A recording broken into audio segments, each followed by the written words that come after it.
ভারতবর্ষে যে কটি কালী সাধনা স্থল আছে তার মধ্যে দক্ষিণেশ্বর মন্দির অন্যতম। এখানে দেবী মা কালীকে ভবতারিণী রূপে পুজো করা হয়। এই মন্দির প্রতিষ্ঠিতা করেন রানী রাসমণি দেবী।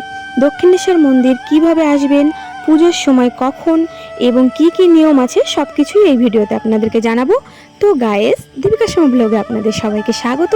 আমি দীপিকা আছি আপনাদের সাথে নতুন আরেকটা ভিডিও নিয়ে। আজকে আপনাদের সাথে শেয়ার করছি দক্ষিণেশ্বর মন্দিরের ভিডিও। তো চলুন পুরোটা দেখা যাক। আপনারা যদি শিয়ালদা থেকে আসেন তাহলে শিয়ালদা ডানকুনি লাইনের দক্ষিণেশ্বর স্টেশনে নামবে, কিংবা মেট্রোতে এলে দক্ষিণেশ্বর মেট্রো স্টেশন নেমে, এছাড়া যদি সড়ক পথে আসেন, যেমন আমি কিন্তু সড়ক পথেই এসেছি, তো সড়ক পথে এসে দক্ষিণেশ্বর স্টপেজে নেমে স্কাই ওয়ার্কের মধ্যে দিয়ে চলে আসুন মন্দিরের প্রবেশদ্বারের সামনে।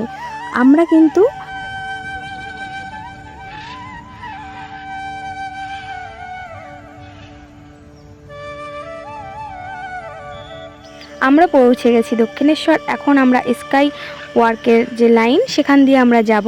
তো এখানে ওঠার পরে কিন্তু আপনারা দেখতে পাবেন ওই পাশে অনেক দোকান আছে, যেগুলোতে পুজোর ডালা পেয়ে যাবেন। এছাড়াও মন্দিরের ভিতরে অনেক দোকান আছে। দক্ষিণেশ্বর মন্দিরে প্রবেশ করার পরেই একদম বাঁ দিকে আপনারা কিন্তু পেয়ে যাবেন পার্কিং লট।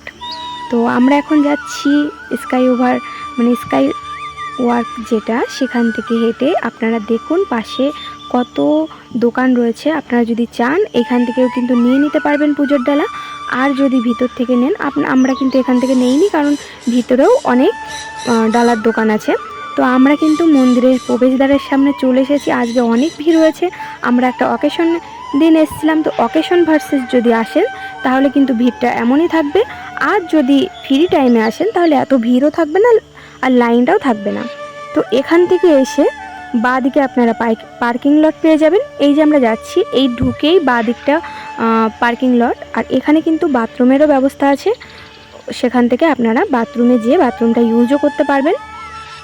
এরপর মন্দিরের ভিতরে কিন্তু ফোন বা জুতো এসব নিয়ে ঢোকা নিষিদ্ধ। তো এই যে দেখতে পাচ্ছেন, আমরা এখন ভিতরে যাব। এই পাশটা কিন্তু ফোন আর জুতো জমা নেওয়া হয়, তার ভিতরে আমরা এখন যাব জমা দিতে। এখানে আপনারা সব কিছু রেখে তারপরে মন্দিরে প্রবেশ করবেন। এখানে ব্যাগও জমা নেওয়া হয়, ব্যাগটা জমার একটা 10 টাকা নেয়। আর ফোন জুতো টাকা এই সমস্ত যদি টাকাটা ভিতরে নিয়ে যেতে পারেন, ফোন আর জুতোটা রেখে যেতে হবে 5 টাকা করে এখন নেয়। আগে 3 টাকা নিত, এখন 5 টাকা নেয়। আর আপনারা যদি হাত পা ধুয়ে নিতে চান তাহলে এই যে যাচ্ছি আমরা সোজা, এখান থেকে কিন্তু ওই পাশে গঙ্গার ঘাট। আমরা গঙ্গার ঘাটের পাশে চলে এসেছি। আর ওখান থেকে কিন্তু এটা হচ্ছে পিছন যেখানটা গঙ্গার ঘাট, সেখান থেকে আমরা এই শিব মন্দিরের যে ভিডিওগুলো এগুলো আমরা তুলেছি।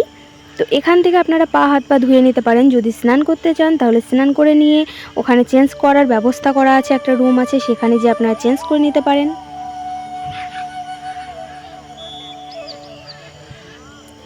এরপর যদি স্কাই ওয়ার্ক থেকে ডালা নিয়ে নেন তাহলে সোজা চলে যান পুজো দেওয়ার লাইনে। আর যদি না নিয়ে থাকেন তাহলে মন্দিরের ভিতরে যে দোকানগুলো আছে সেখান থেকে নিয়ে নিন। মোবাইল, ব্যাগ, জুতো রাখার পাশ থেকেই আছে মন্দিরে ঢোকার পথ। বিশেষ কিছু দিনগুলোতে কিন্তু খুব ভিড় হয়, যেমন আমরা বিশেষ দিনে এসেছি তাই এতটা ভিড় হয়েছে। এই মন্দিরের দুপাশে দুটো ঘাট আছে। একটা দ্বাদশ শিবলিঙ্গ মন্দিরের সামনের দিকে একটা ঘাট আছে, যেটায় আমরা এসেছি আর দেখতে পেয়েছেন, এখান থেকে আমরা নিয়েছি। আর আরেকটি ঘাট আছে নয়াবাদ খানা ছাড়িয়ে ওদিকে আরেকটি গঙ্গার ঘাট আছে, সেখানেও আপনারা যেতে পারেন। তো এটাই বেশি সোজা মনে হয়, এটা একেবারে পাশেই আছে। তো এখান থেকে আমরা হাত পা ধুয়ে এখান থেকে চাইলে আপনারা গঙ্গার জল নিয়েও প্রবেশ করতে পারেন। দক্ষিণেশ্বর মন্দিরে কিন্তু মা ভবতারিণীর মন্দির তো আছেই, এছাড়া আছে রাধাকৃষ্ণের মন্দির, দ্বাদশ শিব মন্দির এবং রাধাকৃষ্ণ পরমাংশ দেবের বাসগৃহ। মন্দির সারা বছরই খোলা থাকে। পুজো দেবার সময় হলো সকাল 6টা থেকে দুপুর 12:30 পর্যন্ত এবং বিকেল 3:30 থেকে রাত 9টা পর্যন্ত। বিশেষ করে 4টের দিকটাই খোলে, মানে 4টের দিকে সবাই প্রবেশ করতে পারে, ওই সময় থেকে পুজোটা শুরু হয়। বিশেষ কিছু দিনে কিন্তু মন্দির সারা দিন সারা রাত খোলা থাকে। যেমন কালী পুজোর দিন যদি আপনারা আসেন তাহলে কিন্তু এই মন্দিরটা সারা রাত খোলা পাবেন এবং সারা রাত এখানে সময় কাটাতে পারবেন। তো যারা এমন তীর্থস্থানগুলো ঘুরতে ভালোবাসেন আর কলকাতার আশেপাশে আছেন অথচ এখনও আসেননি, তারা অবশ্যই চলে আসুন আর ঘুরে যান। তো এত সময় আমার সাথে থাকার জন্য অনেক অনেক ধন্যবাদ সবাইকে। আমার চ্যানেলটিকে যারা নতুন তারা সাবস্ক্রাইব করে পাশে থাকবেন, আর পুরনোরা তো অবশ্যই আমার সাথে আছেন। তো সবাইকে অনেক অনেক ভালোবাসা। অনেক দিন পর ভিডিও দিলাম, সবাই স্কিপ না করে পুরোটা দেখবেন। তো আজকের মতো আসি, আর শেষে আমি কিছু ছবি অ্যাড করেছি, এগুলো আমরা তুলেছিলাম। তো কেমন লাগছে অবশ্যই জানিও।